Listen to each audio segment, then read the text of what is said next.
ભારતના હેલ્થકેર ઇન્ફ્રાસ્ટ્રક્ચરને વિશેષ મજબૂત બનાવવા માટે વડાપ્રધાન નરેન્દ્ર મોદીના હસ્તે ગત તારીખ 25મી ફેબ્રુઆરીના રોજ રાજકોટ ખાતે આવેલી એમ્સ હોસ્પિટલનું લોકાર્પણ કરવામાં આવ્યું હતું।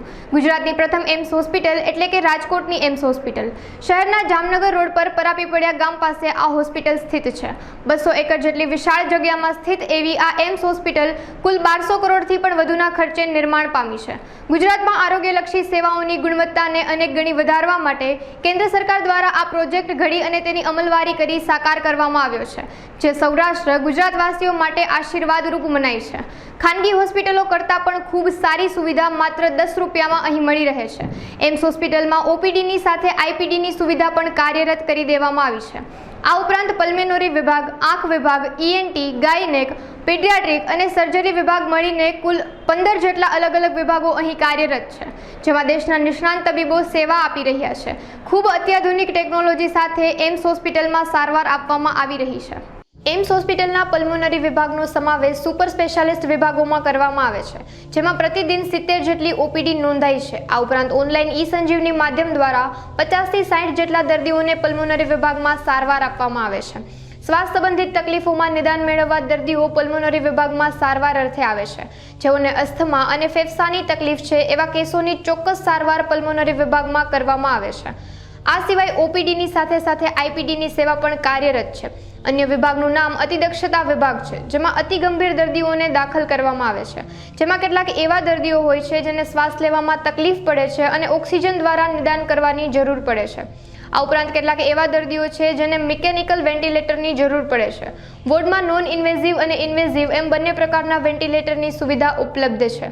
આ ઉપરાંત એમ્સના આ વિભાગમાં પલ્મોનરી ફંક્શન ટેસ્ટ લેબોરેટરી પણ કાર્યરત છે, જેમાં અદ્યતન મશીનરીઓ આવેલી છે, જેમાં સ્પાયરોમેટ્રિક મશીન, પ્લેટિસ્મોગ્राफी मशीन તેમજ ब्रोंकोस्कोपी सूटની સુવિધા ઉપલબ્ધ છે। मैं डॉक्टर कुणाल देवकर और यहाँ पे एम्स में मैं पल्मोनरी मेडिसिन में कार्यरत हूँ। तो पल्मोनरी मेडिसिन मतलब जो श्वास के संबंधी रोगी होते हैं वो हमारे पास आते हैं। तो जैसे जिनको दमे की तकलीफ है, जिसको हम अस्थमा सीओपीडी बोलते हैं, फिर जिनको फेफड़े की तकलीफ है जिसमें फेफड़े में जाली पड़ जाती है, जैसे जिसको हम इंटरस्टिशियल लंग डिसीज बोलते हैं, या तो निमोनिया के पेशेंट, टीबी के पेशेंट, ये सारे पेशेंट्स हमारे पास आते हैं।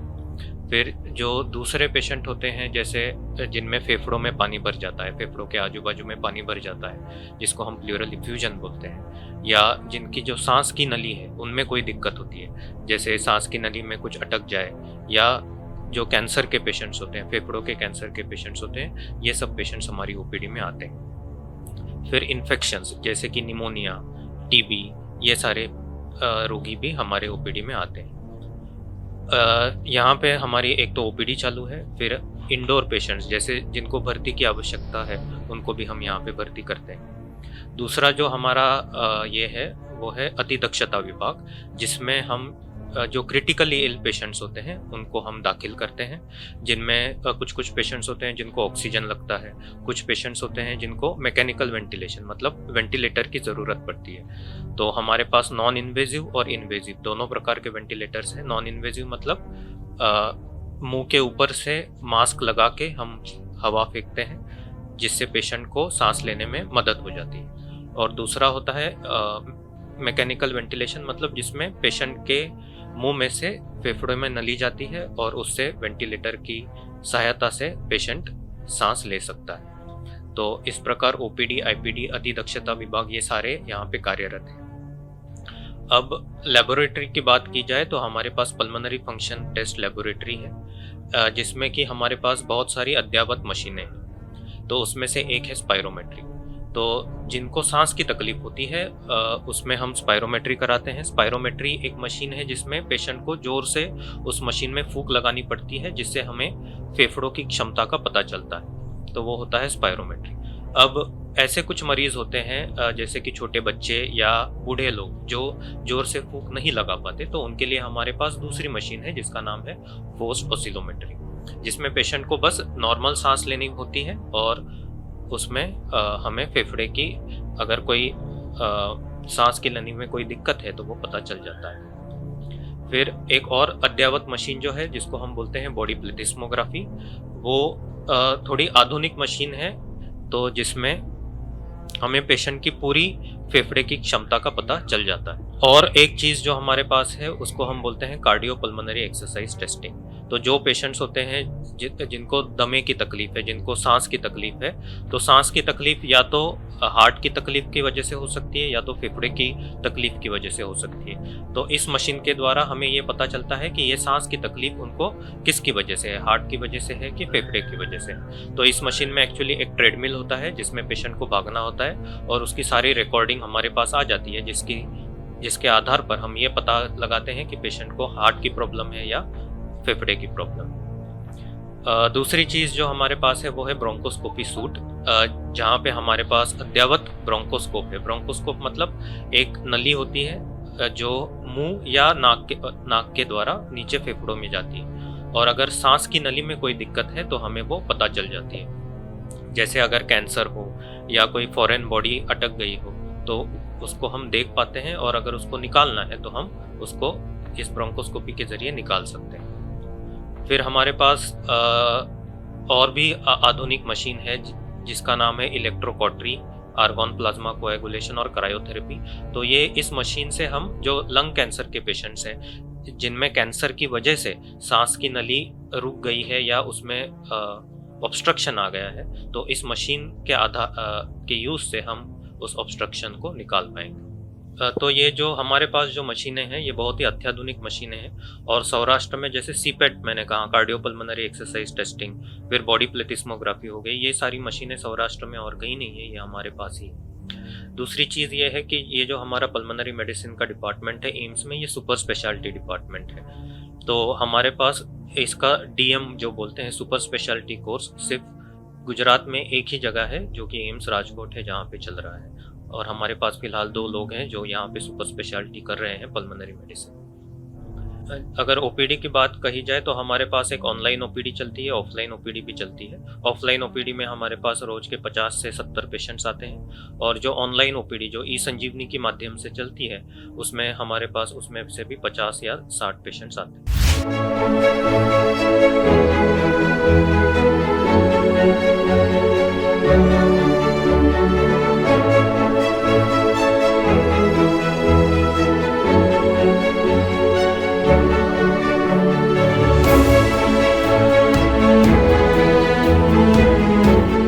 લોકાર્પણના શરૂઆતના દિવસોમાં ચામડી વિભાગમાં પ્રતિદિન 20 થી 30 OPD નોંધાતી હતી, જે આંકડો વધીને પ્રતિદિન 150 OPD સુધી પહોંચ્યો છે। કચ્છ, તળ ગુજરાત અને સૌરાષ્ટ્ર સહિતના ચામડીના દર્દીઓને એમ્સમાં સારવાર માટે રિફર કરવામાં આવે છે। OPDની સાથે જ IPD સેવાનો લાભ લેનાર દર્દીઓની સંખ્યામાં પણ નોંધપાત્ર વધારો થયેલો જોવા મળે છે। ચામડીને લગતી ઘણી બધી એવી બીમારી છે કે જેમાં શરીર પર પાણીના ફરફોરલા જેવા ઇન્ફેક્શન સાથે દર્દી નિદાન અર્થે આવે છે, જેનો ઇલાજ સામાન્ય દવાઓથી થવો શક્ય નથી હોતું। ત્યારે એમ્સમાં બાયોલોજીના ઉપયોગથી દર્દીની સારવાર કરવામાં આવે છે। આ સિવાય ચામડીના વિભાગમાં ઘણી પ્રકારની સર્જરી પણ કરવામાં આવે છે, જેમાંથી કેટલીક સર્જરીઓ એમ્સમાં શરૂ પણ કરી દેવામાં આવી છે, જેમાં મુખ્યત્વે વિટેલાયોગો સર્જરી છે, જેને કોડ નામની બીમારીથી આપણે ઓળખીએ છીએ। આ રોગના સંજોગોમાં તબીબો દર્દીને તેના શરીરના અન્ય અંગની ચામડી થકી સફેદ રંગના ડાઘાવાળા ભાગની સર્જરી કરીને દર્દીને રોગમુક્ત કરવામાં સફળતા પ્રાપ્ત કરે છે। આ ઉપરાંત સરેરાશ 40% વધુ દર્દીઓ એમ્સમાં ધાધરની તકલીફ લઈને નિદાન કરવા માટે આવતા હોય છે। ચામડીના તમામ રોગથી મુક્તિ મેળવવા એમ્સના નિષ્ણાત ડોક્ટરોની ટીમ મદદરૂપ બને છે। डॉक्टर यशदीप सिंह पठानिया है। मैं एम्स राजकोट में असिस्टेंट प्रोफेसर के पद पे कार्यरत हूँ। हमारा डिपार्टमेंट जो है वो शुरुआती तौर पे ही शुरू हो गया था जब हमारी OPD शुरू हुई थी 31 दिसंबर 2021 से, और हमने हर साल जो है अपने जो प्रोग्रेस है वो हमने किया है। पेशेंट्स जो पहले कुछ 20-30 से शुरू किया था हमने, और आज की डेट में वो 150 पार कर चुका है प्रतिदिन। इसके साथ साथ में हमने हमारा जैसे एम्स जो रेफरल सेंटर है वहाँ से कई दूर से, कच्छ ज़िले से, फिर भावनगर वाले ज़िले से और पोरबंदर वाले एरिया से, जिस सारे सौराष्ट्र से हमारे पास केसेस जो कॉम्प्लिकेटेड केसेस हैं वो रेफ़र किए जा रहे हैं और उसका निदान यहाँ हो रहा है। साथ साथ में हमने IPD सर्विसेज भी शुरू कर दी है। कुछ बीमारियाँ ऐसी होती हैं जिसमें पूरे शरीर में फफोले जैसे बनने शुरू हो जाते हैं, पानी के फफोले, जिसका इलाज आम दवाइयों से नहीं होता है, उसमें बायोलॉजिक्स यूज़ किए जाते हैं। और वो हमारे यहाँ पर हमारे इस प्रकार के कई मरीज़ हैं जो कई दूर से आए हैं और हमने उनको बायोलॉजिकल ट्रीटमेंट देके उनको फॉलो अप पे रखा है और हमारे वो बिल्कुल सही सलामत है। इसके साथ साथ हमारा जो स्किन विभाग है उसमें सर्जरीज भी होती हैं।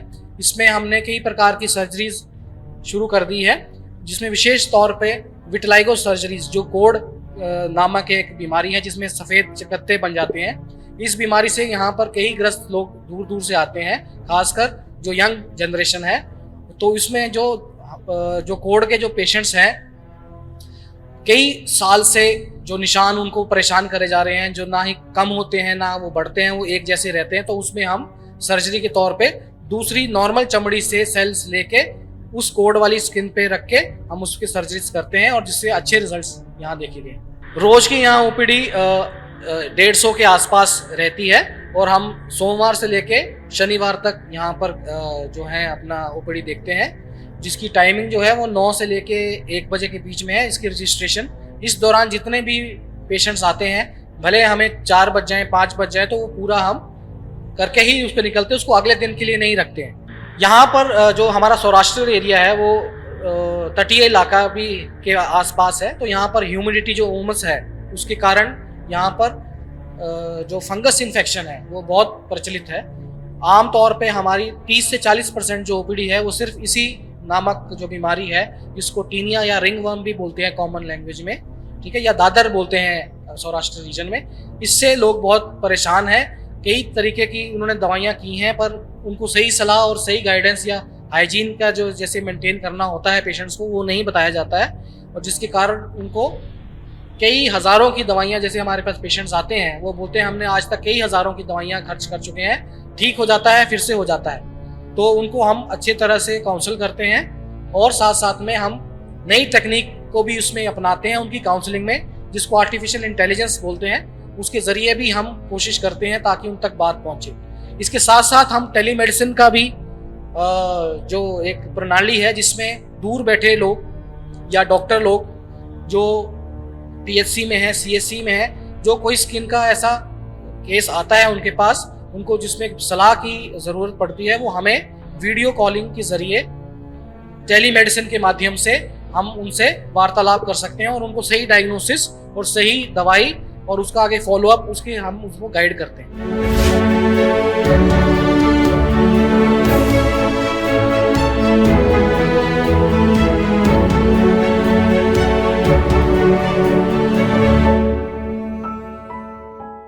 મેડિસિન વિભાગમાં પ્રતિદિન 350થી વધારે ઓપીડી નોંધાઈ છે, જેમાં જનરલ મેડિસિન સાથે સંબંધિત દરેક પ્રકારની સુવિધા ઉપલબ્ધ છે। પ્રતિદિન સવારના 9 થી સાંજના 5 કલાક સુધી ઓપીડી સેવા શરૂ રહે છે। ઓપીડીની સાથે 10 બેડની આઈપીડીની સેવા પણ વિભાગમાં કાર્યરત છે। વેન્ટિલેટર અને એડવાન્સ મોનિટર જેવા અતિ આધુનિક સાધનોથી આ વિભાગ સજ્જ છે। જનરલ મેડિસિન વિભાગમાં ઇમરજન્સી વિભાગ, એચડીયુ વિભાગ અને આઈસીયુ વિભાગ પણ પૂર્ણતઃ કાર્યરત છે। દર્દીઓની કેટલીક અતિ ગંભીર બીમારીઓના ઇલાજ કરી તબીબોની ટીમે સફળતા મેળવેલી છે।